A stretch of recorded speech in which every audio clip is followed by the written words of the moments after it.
नमस्कार back to our channel friends. मैं सबका अपने चैनल स्टॉक्स फॉर लाइफ पे बहुत स्वागत करता हूँ दोस्तों। ये फिल फैमिली डे फिल्म बस हो पता है कि शाम को हमारी एक वीडियो आती है स्टॉक फटाफट या फिर न्यूज़ फटाफट, जहाँ पे वीडियो एक चर्चा ने कौन स्टॉक में क्या न्यूज़ आ रही है और क्या बेस्ट बाइंग लेवल इमर्ज हो रहे हैं। इतना मैं आप सबके लिए होमवर्क करके लाता हूँ। आपसे रिक्वेस्ट है वीडियो के एंड तक बने रहे, क्योंकि आज के दिन बहुत बड़ी बड़ी अपडेट्स हैं। चैनल फर्स्ट टाइम होंगे सब्सक्राइब कर सकते हैं इस तरह की क्वालिटी कंटेंट को सबसे पहले एक्सेस करने के लिए। Now without delaying any for time, let's begin.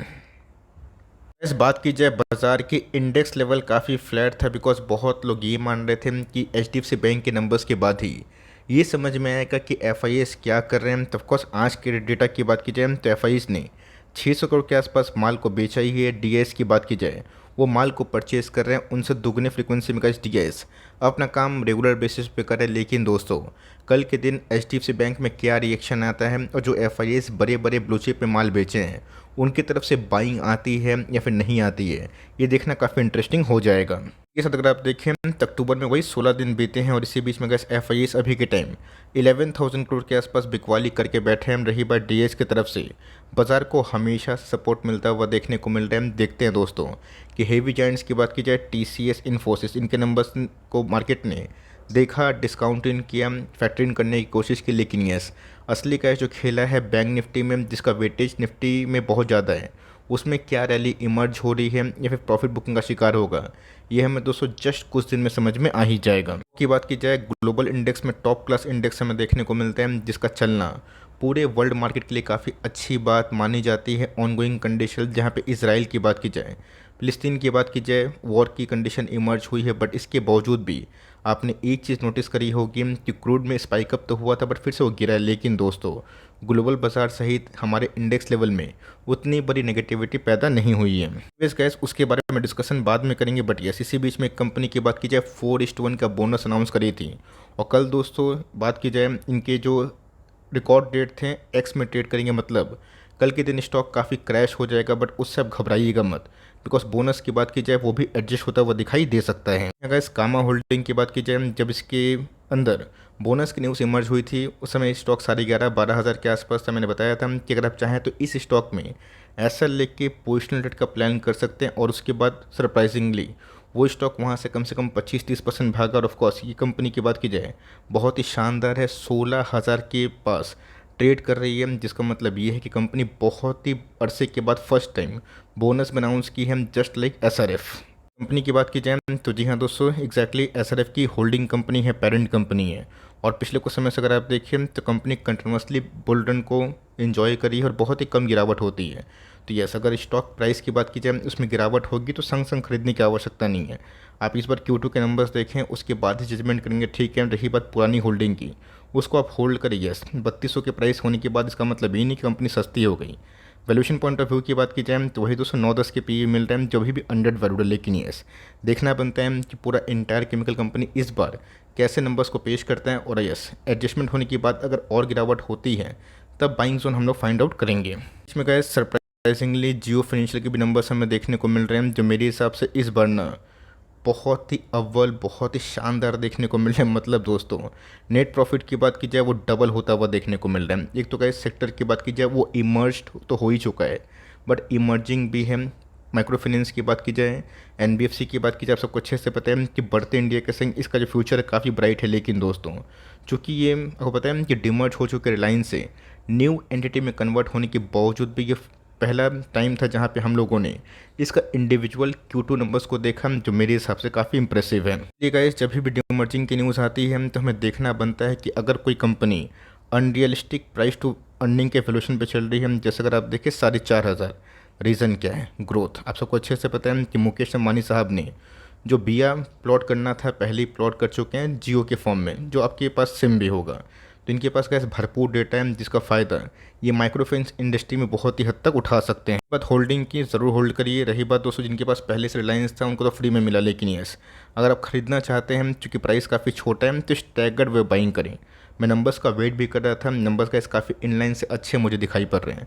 अब ऐसा नहीं कि हर क्वार्टर में 100% का ग्रोथ हमें देखने को मिलेगा, ये तो कहीं जर्नी शुरुआत हुई है।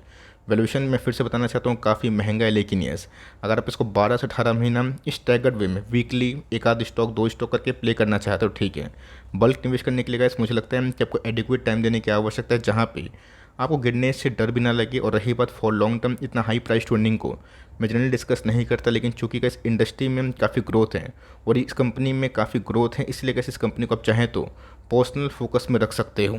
मतलब ये नहीं है कि जो कंपनी अभी के टाइम माइक्रो फाइनेंस एनबीएफसी में काम कर रही है 100% के आसपास ग्रोथ दिखा रही है, तो बजाज फाइनेंस में भी वही उम्मीद करे कि 100% ग्रोथ आया या फिर नहीं आया।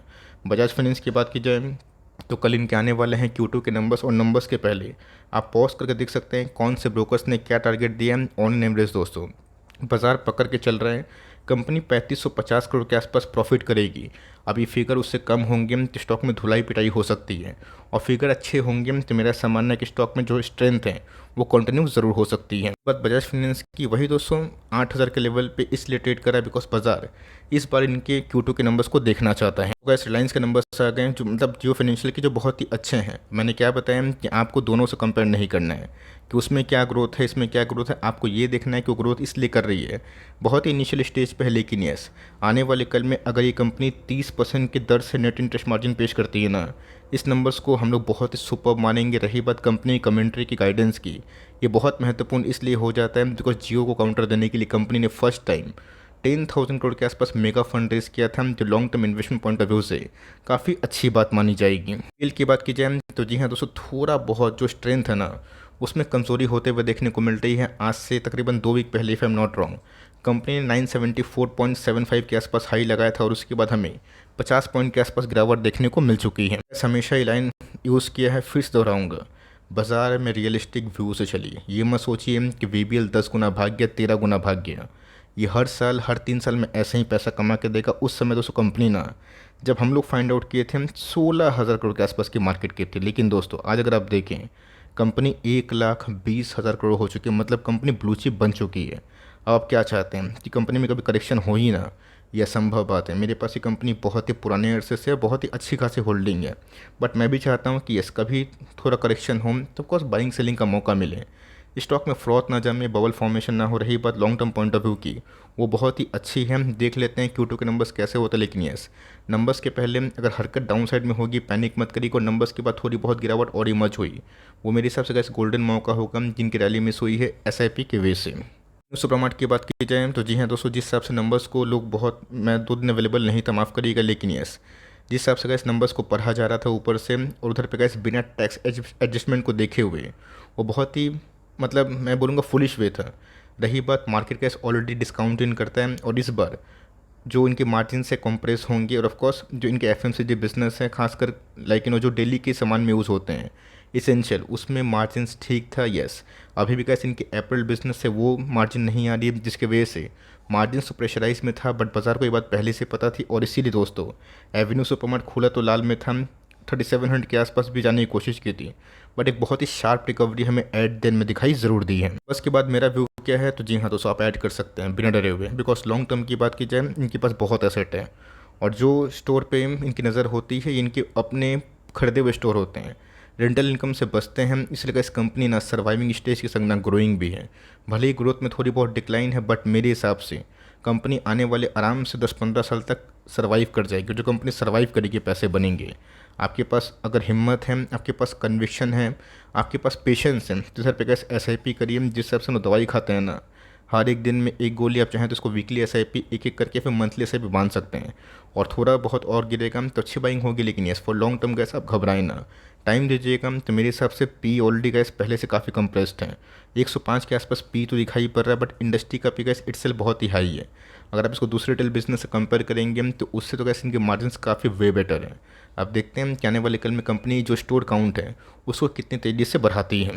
कैब इंडिया की बात की जाए 18 अक्टूबर, इस दिन को भूलिएगा मत, जहाँ पे गैस कंपनी अपने Q2 के नंबर्स को पेश करेगी। और यस दोस्तों, इस बार नंबर्स के पहले लाइफ टाइम हाई को हिट करना ये बतलाता है कि बाज़ार फिर से एक्साइटेड है कि इस बार फिर से कुछ ना कुछ कमाल हमें पॉलीकैब के शेयर्स में दिखाई दे सकता है। अगर इस नंबर्स देख लेते हैं, उसके बाद ही हम लोग डिस्कस करेंगे कि फर्दर कौन सा लेवल इमर्ज हो रहा है, बिकॉज नंबर्स को बिना देखे हुए कमेंट्री करना सही नहीं होगा। रही बात मेरी होल्डिंग पावर की और होल्डिंग कमेंट्री की, आपको अच्छे से पता है कि मैं क्या बोलने वाला हूँ। जब तक कंपनी में ग्रोथ है, आप पूरा मलाई खाइए। अगर हमने 800 900 हज़ार में बेच दिया होता, 5,500 के आसपास दर्शन होते ही नहीं।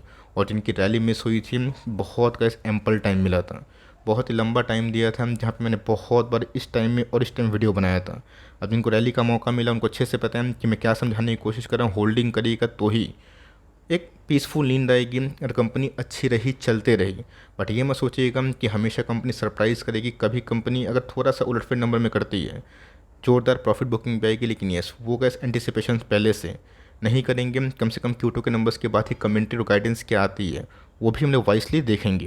कंपनी की बात की जाए तो ये भी गैस 3303 के आसपास ट्रेड कर रही है। में गैस वही खेल हुआ था, मुझे अच्छे से याद है। 1000 के नीचे 1500 1800 और बीच में तो गैस जब कंपनी 2000 के नीचे आई थी, जब 2022 जून में FIS कंटिन्यूसली बेसिस से माल बेच रहे थे, बहुत लोग खरीदने का मौका मिला। मेरे कुछ ऑर्डर्स हिट हुए थे और उसके बाद स्टॉक में बड़ी गिरावट हुई ही नहीं। और जब गैस कंपनी 2700-2800 के आसपास आई थी ना, मैंने उस समय बताया था कि जो राइसिंग वेज का पैटर्न फॉर्मेशन होता है वह देखने को मिल रहा है। और उसी सपोर्ट लेवल से अगर आप देखें, कंपनी फिर से बाउंस बैक करके रिकवर करी है। तो कोई भी ब्लू चिप कंपनी में खरीदने से पहले ये जस्टिफाई करिएगा कि वो सपोर्ट लेवल पे है या फिर नहीं है।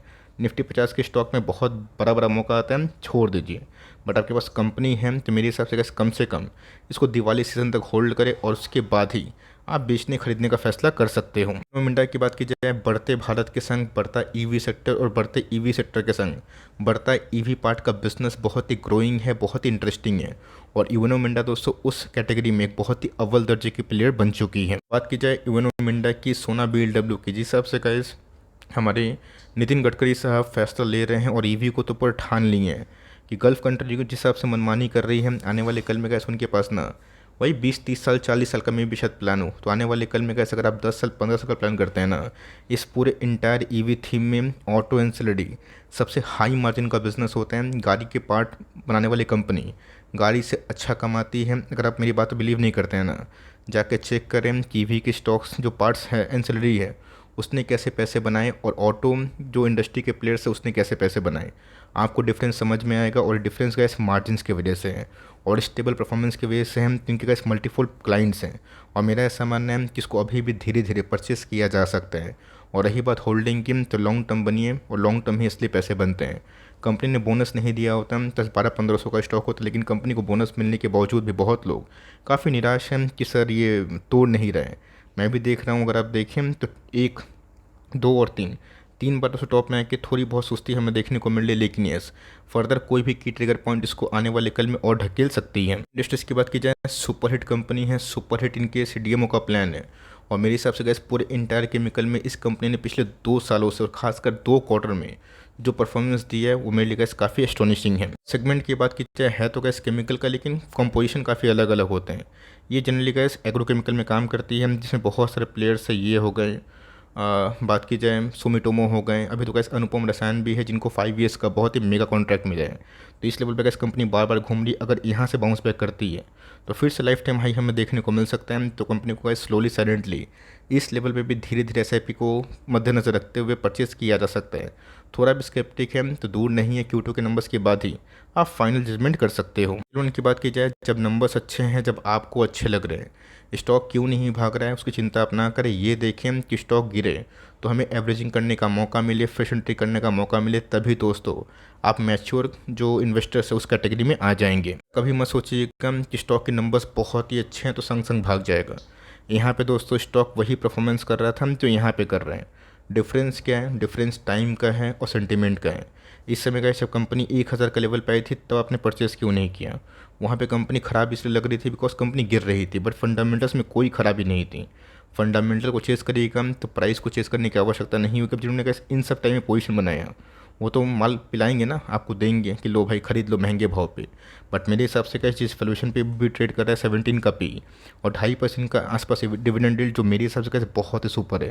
और 2.5% के आसपास यील्ड और क्या चाहिए। रही बात कंपनी की ग्रोथ तो बहुत ही अच्छी है और इस क्वार्टर में क्या जो हिस्टोरिक माइलस्टोन थी 1000 करोड़ के आसपास इनकम की, और प्रॉफिटेबिलिटी 300 करोड़, ये मेरे हिसाब से बहुत ही सुपर थी। तो मेरा ऐसा मानना है कि अगर थोड़ा बहुत फ्रॉड निकला और थोड़ी बहुत डाउनसाइड लिमिटेड है, अगर वो आती है, बिल्कुल पैनिक ना करें। फ्यूचर का इस 3-5 साल के लिए ये सब कंपनी बाउंड टू ग्रो है। अगर आप इंडिया के डेमोग्राफी को देखें और ये देखें कि कितने लोग म्यूचुअल फंड के साथ साथ डायरेक्टली स्टॉक एसआईपी के साथ साथ सीधा बाजार में आ रहे हैं और ऑफकोर्स एफएनओ ट्रेड भी कर रहे हैं। एसआईपी की बात की जाए, टाटा कंज्यूमर आपको याद होगा बीच में गए से भी 650-700 के आसपास आया था, और जब फर्स्ट टाइम हमें हिंट मिला था कि 700 का ब्रेकआउट है, मैंने उस दिन गैस रात को एक स्पेसिफिक वीडियो बना के आप सब तक एक बताया था कि आप चाहें तो इसको वॉच लिस्ट में या फिर ब्रेकआउट के पहले भी खरीद सकते हो। ऐसा मानना है दोस्तों, इस पूरे इंटायर चेन में आपने देखा कि इन्फ्लेशन धीरे धीरे कम हो रहा है। अभी भी दोस्तों इन्फ्लेशन ऐसा नहीं है कि पूरा कंट्रोल में आ चुका है, रिजिड है, ढीठ बन चुका है, लेकिन यस उसमें कभी ना कभी गैस गिरावट एकदम सडन होगी। मेरे हिसाब से अगर होती है इन फ्यूचर एक आध क्वार्टर में, और उसमें गैस एफएमसीजी एक बहुत बड़ा बेनिफिशियरी हो सकता है। आप लिए हुए हैं तो ज़रूर कंटिन्यू करें, और लेना चाहते हैं तो स्टैगर्ड वे बाइंग करके कम से कम 12-18 महीने का टाइम ले एकोमोलेशन करें। जल्दीबाजी ना करें, टाइम दें, छूटता है तो रिलेटेड को, लेकिन अगर रडार पर रहता है इसमें परचेस किया जा सकता है। शेयर की बात की जाए, काफ़ी लोग निराश हैं कि सर कंपनी ने तो अच्छा खासा बाउंस बैक किया था बोनस के पहले, अब कंपनी की बात की जाए घूम फिर के उसी लेवल पे आ चुकी है। सो मार्केट में सिर्फ ऐसा नहीं कि सब लॉन्ग टर्म इन्वेस्टर होते हैं, बहुत लोग एफएनओ करते हैं, बहुत लोग शॉर्ट टर्म वाले होते हैं, और बहुत लोग इंट्राडे भी करते हैं। अब जिन्होंने कहा शॉर्ट टर्म में इन सब लेवल्स पे परचेस किया होगा, वो तो माल बेच के भागेंगे ना। शॉर्ट टर्म में 20-25%, 30% मिल गया, और क्या चाहिए। मोर देन एफडी होता है, 3 साल 5 साल का एफडी होता है। इसलिए क्या समझना इंपॉर्टेंट है कि कोई और बेच दिया, स्टॉक गिर गया तो मैं बेच दूँ, ये ज़रूरी नहीं है। टाइम दीजिएगा तो सेम वही कहानी होती है। स्टॉक मल्टीबैगर के संगना कंसिस्टेंट भी है, और इस क्वार्टर के नंबर्स बहुत ही अच्छे हैं। अब देखते हैं कि इस क्वार्टर के नंबर्स कैसे होंगे। और इंटायर पेंट में जो कंसर्न का मैटर है ग्रसिम की एंट्री की बात, और खासकर क्रूड के बढ़ते प्राइस की वजह से, जो मेरे हिसाब से बहुत ही कॉमन फियर है, बट मेरा ऐसा मानना है क्रूड भी कम होगा। और ऐसा नहीं है कि ग्रसिम को एंट्री नहीं करना चाहिए, बाजार सबके लिए ओपन है। जो अच्छा बिजनेस करेगा उनके बिजनेस बचेंगे, उनके शेयर होल्डर्स भी लॉन्ग टर्म रिवॉर्डिंग मशीन पाएंगे। ऑर्गेनिक की बात की जाए, ये भी कैसे एक शानदार मल्टीबैगर कंपनी, और फंडामेंटल्स के पॉइंट ऑफ व्यू में मुझे लगता है गैस कि ये कंपनी भले ही थोड़ा महंगा वैल्यूएशन पे ट्रेड करती है, लेकिन यस ये बहुत ही सही स्पॉट हो सकता है। दोस्तों बिल्कुल एसआईपी किया जा सकता है, बिल्कुल फ्रेश एंट्री की जा सकती है। थोड़ी बहुत और गिरावट होती है वो तो गैस सुपर एमओस की तरफ आएगा, बिकॉज ये सब कंपनी बहुत ही कम ऐसा होता है कि जो लॉन्गेस्ट कंसोलेशन फेज़ में हो। आपने देखा कि पीपीएल 2-2.5 साल चला ही नहीं, और जब भागा 3 महीना में ही डबल, तो टाइम देंगे तो ही फल मिलेगा। और रही बात कंपनी के फंडामेंटल्स की, मैंने बहुत बार डिस्कस किया है, जो बहुत ही टॉप क्लास है। कल की बात की जाए तो बहुत लोग मुझसे पूछ रहे हैं कि सर कंपनी कैसी है। मैंने इस बार नंबर्स को बहुत ही क्लोजली मॉनिटर किया, और नंबर्स मुझे बहुत ही स्ट्रांग दिखाई दे रहे हैं। बोला भी था कि जब नंबर्स इस क्वार्टर के आएंगे तो मैं कमेंट्री दूंगा। स्टैगर्ड वे बाइंग किया जा सकता है, ऑल दो वैल्यूएशन पॉइंट ऑफ व्यू की बात की जाए वही 50 के आसपास है। थोड़ा महंगा तो है, बट कंपनी में ग्रोथ है। ऐसे ही ग्रोथ कंपनी विटनेस करती है, तो मेरा ऐसा मानना है कि लॉन्ग टर्म में कंपनी अच्छा कर सकती है। स्टैगर्ड स्लो वे में आप चाहें तो धीरे धीरे बाइंग कर सकते हैं। बस की बात की जाए, बहुत लोग कमेंट कर रहे हैं कि सर बीच में तो ये कंपनी भाग के 1800 के आसपास आई थी, फिर से 1650 के आसपास आ गई है, कंपनी में क्या कुछ फॉल्ट नहीं। इसको बोलते हैं कि टॉप लेवल पे प्रॉफिट बुक होना। याद होगा फिबोनाची पैटर्न को कैसे मैंने डिस्कस करते हुए इसको 1350 के आसपास बहुत बार कवर किया था, और मैंने उस समय बताया था दोस्तों कि प्रॉफिट बुकिंग का जोन 1750 से लेकर 1800 के लगभग होगा। एग्जैक्टली गैस 1800 का हाई लगा के कंपनी गिर रही है, जो बहुत ही कॉमन सी बात है कि बॉटम पे खरीदो टॉप पे बेचो। बहुत लोग जो शॉर्ट टर्म प्ले करते हैं, बट कंपनी का चीज़ 1800 को 50 के ऊपर जाती है और स्ट्रॉन्ग नंबर्स आते हैं, 2000 की जर्नी करती है, तब गैस इनके लिए जो अपसाइड है ना वो बहुत ही खुल जाएगा। तो डाउन साइड गैस बहुत ही लिमिटेड है, होल्ड करने की ताकत है। तो कंपनी अच्छी, एटलीस्ट गैस Q2 के नंबर्स को देखें, उसके बाद ही आप जजमेंट कर सकते हैं। वीडियो अच्छी लगी तो प्लीज़ लाइक करिएगा, भूलिएगा मत। और चैनल फर्स्ट टाइम होंगे सब्सक्राइब करके प्लीज़ बेल आइकन को प्रेस करना भी ना भूलिएगा। बहुत लोग बोलते हैं कि नोटिफिकेशन नहीं मिलती है, इसलिए नहीं मिलती बिकॉज आप बेल आइकन को प्रेस ही नहीं करते हैं। तो गैस मिलते हैं जल्दी ही, तब तक के लिए bye. Thanks for listening friends, God bless you all.